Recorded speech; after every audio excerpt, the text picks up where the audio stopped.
Hey guys, it's Ornlu, and well, this video has definitely been a little time coming. I mean, KOTD ended a week ago, as the video is going to be going live. So I'm not too late. I've been a little busy, a little lazy, a little combination therein. But as I do with most big tournaments, I will be doing a review video, just talking about King of the Desert. I'll be splitting the video in two. I'll be talking the first half about the more in-game stuff, like the Age of Empires-y stuff. And I'll be talking about, the what we learned, some of the notable metagame shifts and stuff like that. And then in the second half of the video, I'll be talking about the community meta, sort of how King of the Desert fits into the broader competitive Age of Empires scene, which we all know and love. Any drama. Actually, there really isn't much drama, but just sort of what you can learn from it, some decisions that were made, some things that we have learned, and how that all works going forward. So people seem to like these videos, and I certainly enjoy making them. So, and I also have lots of cool stats, thanks to NerfFox.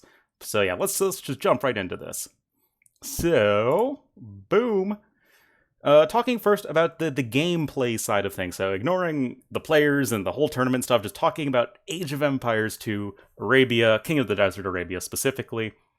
So what are the common metagame trends? So there's going to be a nice chart with stats for civilizations and win rates and stuff, but I'm going to do that at the end. So first, just sort of broad strategies that we saw that were common, sort of regardless of what civ was being chosen.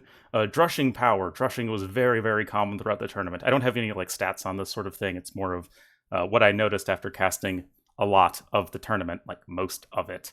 So drushing, very common, and not only drushing, but going for a very fast drush. Drushing before building your first mill. So getting your first barracks down at 5:30. If you're Lithuanians, maybe some other civs, you can do it even faster. A lot of the reason why Celts were very popular is because they are the only civ with a significant bonus to their drush in Dark Age. Ornlu, Goths, they produce a bit faster and a bit cheaper. Yeah, shut up. Celts have the most significant bonus. But yeah, that's definitely something that is definitely very common, and I think sort of the flip side of that is we saw a little bit less men-at-arms aggression. We did see it, pretty fairly often, and it was probably the second most popular opening. Tower rushing we saw a lot less of, especially compared to KOTD2. But now we have, in DE, the tower nerf in Feudal Age, where towers only have 700 HP in Feudal Age and require Castle Age to get the 1020 HP. Towers actually did, I think, play an interesting role just in terms of thinking about all this, in terms of the tower defense. So, as I'll be getting to in a moment, the whole forward siege and monks and knights sort of thing, guard towers are a very strong defense against that, and we did see that play out quite successfully several times, but not like a super common thing either. So yeah, drushing is super common. Also, consequentially, scouts play a lot less common. People just they wall up a lot closer and a lot earlier. So unless you're playing as Franks, really it was pretty much just Franks that were like, okay, we're gonna go scouts every time no matter what. Huns maybe as well, but as I get to Huns, actually, we're only played twice. I can see the stats. You can't. Haha. We'll get to that. But yeah, you guys get the idea.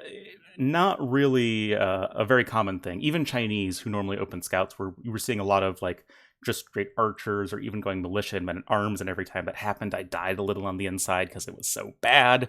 But still, definitely very much the trend. So, next, forward siege.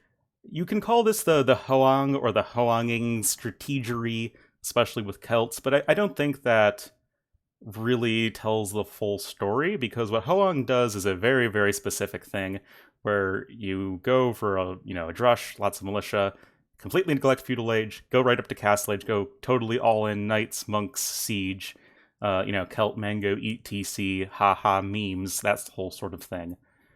And I think that what we saw actually wasn't a whole lot of that, because you can't do that unless you're Hoang, and then even then you only do it on ladder, and then you get knocked out in the early stages of the tournament. But early Castle Age aggression on one TC, but then adding in extra town centers. You do go for a big economy behind this. With a lot of civilizations, you go with, like, okay, you'll do your whatever feudal age things. You won't be going for, like, a ton of archers, just sort of enough archers and skirms to get you by. And then maybe transitioning into some scouts in late feudal age if you feel like your opponent has too many skirmishers or whatever. You know, you're doing your feudal age thing. They're running around everywhere and whatever. The main story comes in Castle Age, where a lot of civs, even civs that don't have especially great cavalry, will be going for knights, at least in some small quantity, and then a forward siege workshop, and probably a monastery as well. Now, it's not like we saw this every game, but it was very, very common with a lot of different civilizations, and players like MBL and Yo, and then Leary even at the end of the tournament, definitely showing that this whole thing can be very effective. And beyond this, we have, I think the most important like takeaway, honestly, is that it's not Hoang. It's like the anti-Hoang, because what you're doing with this strategy is you're using the forward siege to, one, it can sometimes just kill your opponent, you know, and that's pretty nice, right? You know, just winning the game's pretty nice. But if it doesn't do that, chances are pretty reasonable that you can get up some extra TCs behind it and just sort of use it to give yourself like an anchor hold in terms of being able to put on aggression, you know, get a forward castle potentially, you know, get a better Imperial Age time, start shrebbing away, that whole thing. And that can be quite good, and it can just really keep your opponent occupied, especially if they don't have a super mobile army, which I will now be getting to presently, but yeah, definitely if your opponent is slow, if they have a sluggish army, that sort of play can really punish you, and if you're caught off guard by it, it will like instantly win the game. And we did see that play out, you know, several times. So I think that's definitely a very real part of the meta for Arabia. If any of you have been playing on ladder recently, I'm sure you will have noticed that. So mobility meta. I'll be getting into this more in terms of the civilizations in a bit, but mobility is much more highly valued on KotD Arabia, and I think to a lesser extent the Arabia that we see on ladder. If you think about like the old ladder Arabia, and then like on one extreme, and then you have KotD Arabia on the other extreme, the current ladder Arabia is kind of like, you know, somewhere in the middle. But in general, cavalry civs, or at least civs that have decent cavalry, are very good, very popular, and, you know, we see them all the time, especially civs that can go for a lot of like great Castle Age play in terms of having decent knights, decent eco, decent archers as well. Like if you have good knights and good archers, like you are good to go, and you'll be a very, very popular civ, and probably a pretty powerful one too. This can also apply to Eagle Warriors, and I'll getting into this shortly, but yes, your Mayans and Aztecs did extremely well, as I would, and many other people would predict. So that is still, like, the mobility is still counting Eagle Warriors and Eagle Warrior civilizations. And I think that civilizations that lacked, and especially like strategies that lacked any sort of mobility, would especially fall prey to the forward siege sort of play, because if you're just constantly put on the defensive, your opponent can just get a super smooth eco running up behind it, and there's really not a whole lot you can do to punish it. So that whole style of play, the more turtley, ranged unit focused style, just not quite as good as it used to be. Now, for all the things that I have been talking around, let me show you the civ selection. Boom! This spreadsheet is courtesy of Nerfox. Maybe I can zoom in a little bit more. All right, so I've actually had it sorted out or done so that only the group stages and the playoffs are counted. So I'll get more to this later. So only from here on out to the rest of the tournament is being counted, because I think that if you're looking at stats from earlier on, the fact that the matches are so lopsided in most cases can lead to some really, I think, not accurate results. Now, of course, in doing so, the sample size will also become even smaller, so I don't think you guys should be taking the win percentages as like, oh, this is like totally the truth, this is how Age of Empires Balance in Arabia works. I don't think it's like that. I think there are some cases where you can say, oh, wow, this civ got a lot of games and did pretty well. And conversely, civs that did very, very poorly. Now, of course, when you're thinking of civs that, oh, wow, they did not do well this tournament, Um, not Aztecs. Britons. Britons, if you look at like going all the way to the round of 64, their stats are even worse. But Britons are a big victim. They are only 1 in 5 after starting in the group stages, and they just did not look good. If you go for the whole stats, they look even worse. And the problem with that is they're just slow. And they're like they have a good eco, very strong army, but this isn't a world where you can just go like drush fast castle and then get your extra TCs going, and get your archers going, and doing all that stuff. You don't have that kind of comfort, and especially in a world where you're just really, really like taking it to your opponent, especially with just making sure that you're constantly producing units and then just going forward, like I was saying, going to be very, very not good for Britons. So they were seen in like almost every draft in the earlier stages of the tournament, and then quickly fell off after people realized, not quite so good. In terms of other civs that underperformed, Cumans, a lot of players went for the Cumans pick. I mean, 1 in 6, like it's not like the craziest sample size ever, but just in terms of watching the games, nah, it's too greedy, especially on the super open Arabia variant, and people have gotten too good at dealing with it. I think that the whole Cuman thing, it probably works out better on maps that are a bit more closed, a bit safer, where you can get your Kipchoks up and rolling, but it seems like a gimmick that people have found out a counter to. Incas, 2 and 6. Like again, like the sample size isn't everything here, but fairly underwhelming with a decent amount of games played. I don't really have a whole lot to say on that because I don't remember Incas really standing out, but I think that just goes to show the Civ had a fairly mediocre performance all around. But we can in part chalk that up to sample size, but we certainly didn't see the full Noboru rush with like the villagers and the blacksmith thing. Like that whole thing didn't really pay off. So it was mostly Incas just being played as a generic civilization, which they're fine, but they're not amazing. So yeah, well, we'll see. We'll see. Anything else in terms of big sad results? Overall, Celts. Where are you at, Celts? Celts were 8-8. Vikings were 8-6. They had a lot worse results if you looked at the tournament as a whole, and I think both civilizations were overrated by players.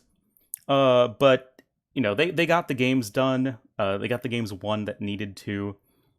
So I mean, they did all right. I think that they're still kind of overrated because I'll be talking a little bit about civs I think were underpicked. But yeah, they were very popular, and they didn't really sink players in the later stages as they did in the earlier stages. Because if you expand this to like the round of 64, both civs have terrible win rates, but they're doing a bit better as the tournament goes on. Chinese like performed a little bit under expectation, but they're still super good. It's only 7-9. Frank 7-10, like that's still fairly close. We're still super popular. Khmer 8-5, definitely performing quite well. I'm sure many people will be remembering Game 7 between Leary and Mr. Yo, where Leary harnessed the power of Khmer to just pull apart Yo's Saracens in late game, which was really, really amazing to see. But yeah, obviously the Civ is incredibly strong. The farming power, and especially in a map that is just so open, Khmer farms are good, man. You can just spam hussars everywhere. It's really good. Lithuanians, definitely the breakout civ of the tournament. I would say that like it wasn't really on anyone's radar for Arabia. For Arena, definitely, but not for Arabia in most cases. But yeah, very, very, very popular civ, seen like picked and banned a lot of the time. Malians definitely had a very solid showing, and that makes me very happy to see. And yeah, I mean, just a great civ for the meta, right? They can have a great eco, they have a great castle age aggression, can do the whole knight, monk, crossbow, siege thing quite well. The pikemen are quite good in mid-game. Just a great civ that had a very strong performance. Mongols, although they have a pretty even win rate, the laming power, and I guess I'll finish this up with Aztecs 7-2, seen in 100% of the series. Like an insanely high win rate, even in a low sample size. considering like how highly skilled all the players are and whatnot. 7-2, and then Mayans were 8-4. Like that is very, very high, and you can kind of chalk them in with Mongols in terms of they are very good at laming, and we saw that attempted in a lot of cases, not super successfully all the time, but they managed to make games really, really messy, and we saw a lot of times, like, if they could get a lame off, like, the game would just be won instantly, and if the lame did fail, it would just kind of go on. A little bit of a disadvantage for the lamer, but not, like, game losing. But yeah, definitely those civilizations showing themselves to be very strong, and to me, Aztecs are still the king of Arabia. I don't think they're going anywhere anytime soon. So that's really all I have to talk about in terms of like the overall metagame. I mean, there is more I could talk about, but I've already been droning on for 15 minutes. So I think now would be a good time to transition into the community meta. So lots of upsets in KOTD. Well, I clearly thought this through very well. Let me pull back up the Wikipedia page. So just looking at the overall group stage, in terms of players that didn't even make it into group stage, I don't think there was anything. The only like big upsets in terms of not making it to the group stage were ACCM, who lost to Chart in a very close series, and then Lan, who actually lost to Goku in the round of 64 in a very disappointing series for him. Everything else was pretty straightforward getting into the round of 16, but definitely those were two underperformances. And although it definitely gave Chart and Stray Dog a chance to, have their turn in the spotlight, I don't think anyone would disagree with me if I said that these two were not competitive with MBL and Yo. Now, not being competitive with a semifinalist and finalist of KOTD, like, that is not anything to be ashamed of, but yeah, definitely not really, I think, performing super well. The Max, Tato, Vivi, all, I think, underperformed in this tournament. Definitely not, I think, an amazing showing for any of them.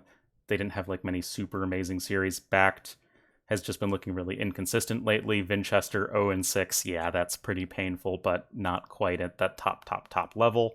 Maybe disappointing a few people, but nothing, I think, too out of the box.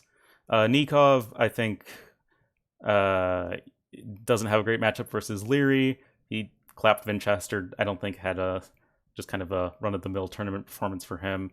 But yeah, Tato definitely underperformed. But then, of course, that goes to the more positive news of Valessa being able to defeat Doubt in a very close series, and then being able to defeat Tato 3-0. His first big tournament result, and I think that he's just a super strong, solid player, and I think that it's going to be really interesting to see his future performances, because he's always been just like a solid player that's kind of like hovering around the edges of the top 10, but now, especially on Arabia, he's definitely a contender, and I don't think you could say that he is like second fiddle to the Max in any way. And I think the two, of course, like, their playstyles complement each other really well. They practice together. You can see all that stuff. So that's really nice to see. Other than that, Doubt beating Leary, the eventual tournament winner. So that, of course, means that Doubt is the true tournament winner. He is the real Omega champion. But all jokes aside, like, he had a really great series versus Leary in the winners match. Unfortunately, did drop out to Valessa in that, again, really close series, but still, I think it is an overperformance from Doubt for, I guess, like, what you would expect. But he definitely had some great showings, and definitely showing that he is still relevant. Leary we'll get to, obviously. Viper as well. MBL and Yo both doing great. MBL especially, I think, putting his stamp on the scene, saying, hey, I'm still relevant. I'm still totally there when it comes to Arabia. Yo, of course, with a very strong tournament performance as well. And then we get to some of the big names. Hera losing to Leary. It's kind of unfortunate for Hera, because he did super well in group stages, and then had a very, very close loss in the single elimination bracket against the guy who ultimately won the tournament and is his teammate and friend. So that's definitely pretty painful for him.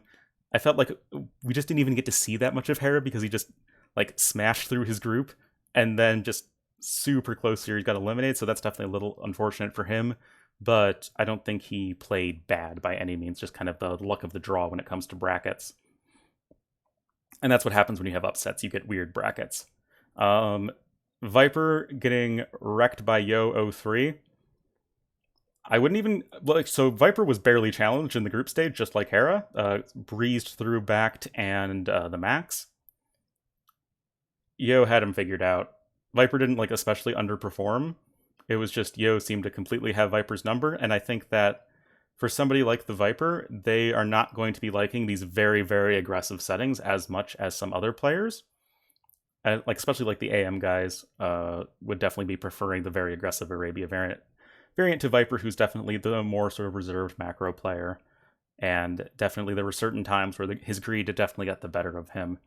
And yeah, I mean, again, we didn't really see that much of him because, of course, I mean, you breeze through group stage and then he just gets smashed by Yo, who's like, an insanely good player and had like Yo versus Leary's was the best series of the tournament. Like that was such an insanely close series. It definitely could have gone either way, and then Leary just slightly edging out his opponent right there in the end.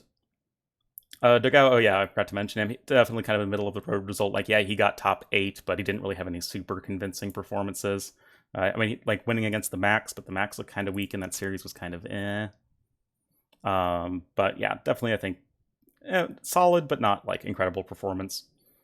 But yeah, then Leary, of course, the kid, just really, really great showing from him. He won Red Bull Wololo 2, but that was like different settings.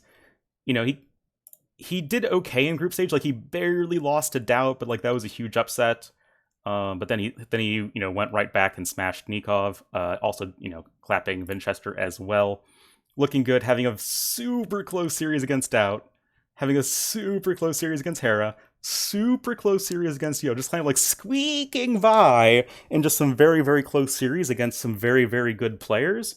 And then getting to the finals where I think he was fairly heavily favored over MBL, and it did kind of show. Very much looked like the stronger player in that particular matchup. But that isn't to say that, like, if it was an MBL Yo finals, I think that, MBL beat Yo in the group stage. It was a super close series there, too. But I think that it's not like, oh, Leary's just the best player in the world, hands down on Arabia. Like, he's definitely up there. But I think the broader point, I guess I'm trying to make here is that the top players on Arabia, it's just like, just throwing a bunch of cards up in the air and seeing where they land. I think that anyone can take games off of anybody, and that is really healthy for the scene. I think that if you're looking at players like Viper, Hera, Leary, MBL, Yo, especially, like those guys all look like completely like monsters. But then you have other performances like from Valessa and Doubt who, on their day can completely compete with those guys. And I think it's just really great to see the game, or for the game to have on the core, most basic competitive setting 1v1 Arabia, to have it be so open and diverse in terms of like the top players. It makes all the storylines and stuff a lot more interesting, which is great as a caster, right? Because you have more to talk about, more compelling storylines. But definitely congrats to Leary. Very, very strong tournament performance from him. But, a lot of players, I think, did really well. A lot of players did underperform.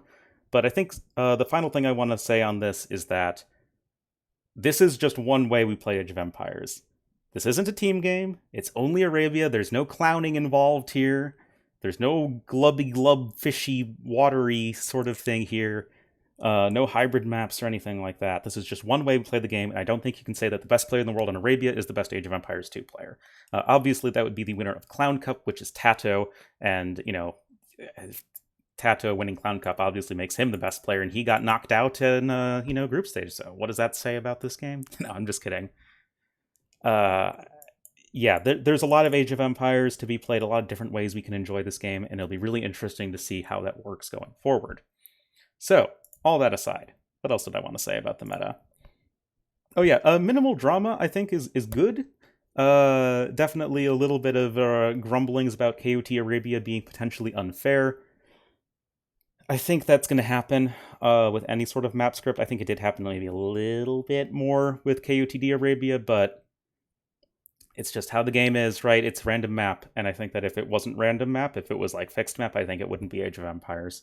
So there is luck involved, and people might not like that, but I think that it is still a core part of Age of Empires.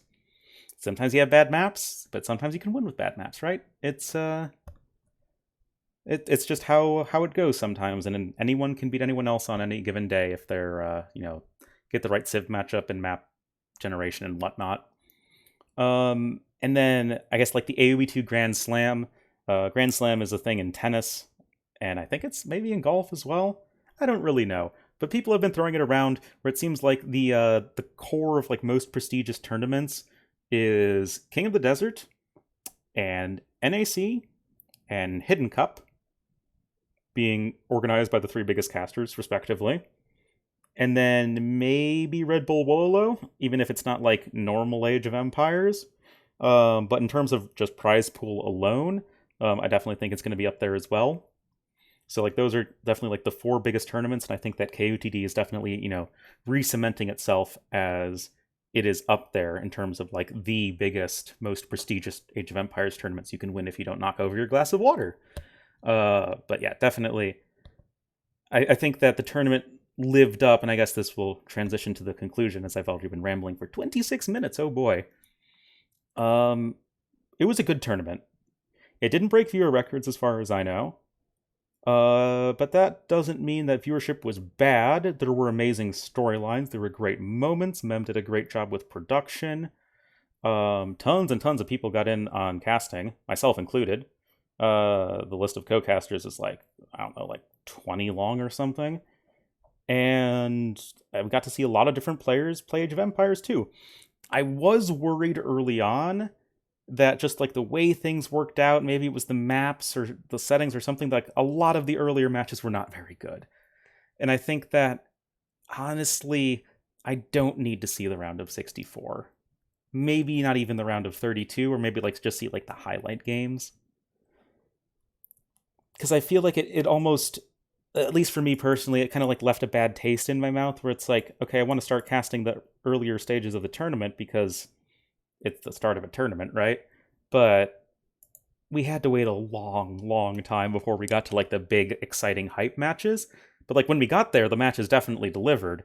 It was just, it took a while to get there, and we had to go through a lot of series with really boring games with very many 3-0 wins and stuff like that, which is unfortunate, but it's just, tournament's going to be like that. We also saw Tempo Storm, of course, signing Leary, and then wins a tournament right after, which is pretty sick for that. And I think that there's just a lot of really, really great stuff coming up. I don't actually know that with any sort of certainty in terms of like, oh, there's some amazing tournament coming up. We have the 2v2 World Cup tournament that's coming up, but that's going to be like, slightly different setting as well. And yeah, Age of Empires competitive is great. I love Age of Empires esports. It's really amazing to watch. It's great to see all these players perform and just see really, really high-level games of Age of Empires too. So definitely, of course, shout out to Memb for organizing this, Pinztec and Microsoft doing the sponsoring. Super mega shout out to Chrazini, who did all the adminning, which is, I'm sure, a complete nightmare. But yeah, and thank you so much, of course, to everybody who tuned into my stream, my humble little stream, and watching these videos and stuff like that. I hope you enjoyed. I hope you had fun. It was a great tournament, and I definitely look forward to more great Age of Empires tournaments and stuff coming up. So yeah, thank you guys so much for watching, and I will see you in the next video.